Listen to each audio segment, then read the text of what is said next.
Trees that only grow a finger width or so each year and won't offer shade or bear fruit until my grandchildren's grandchildren are hunched over and wrinkled. I'm planting these seeds everywhere. From dusty, dry highways to forgotten factory ruins as an act of utopian rebellion, because I'm audacious enough to believe that lifetimes from now, someone will still be around to enjoy them.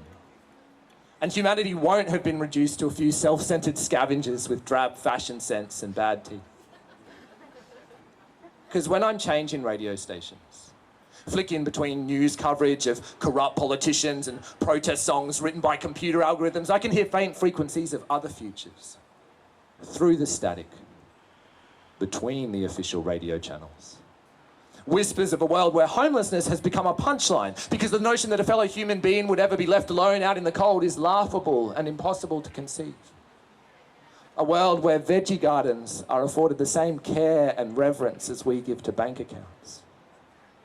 A world where the prisons have all been turned into art galleries and the flower meadows are reclaiming wastelands. I may not live to witness this, but at a time when entire libraries of literature can be transformed into waves of light and sent from one city to another in a couple of heartbeats, at a time when single-sentence presidential tweets trigger military invasions, when politicians can't plan ahead beyond the next election and dystopianism has become cliche, thinking intergenerationally across centuries becomes the most radical form of political resistance.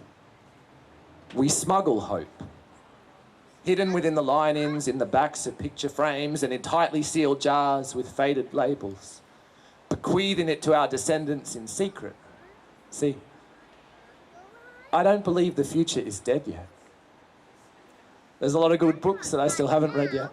A lot of great songs that haven't even been played, a lot of beautiful friendships that are yet to be made. And yeah, the climate's way unbalanced and that keeps me up at night. And the superbug reports always give me a fright.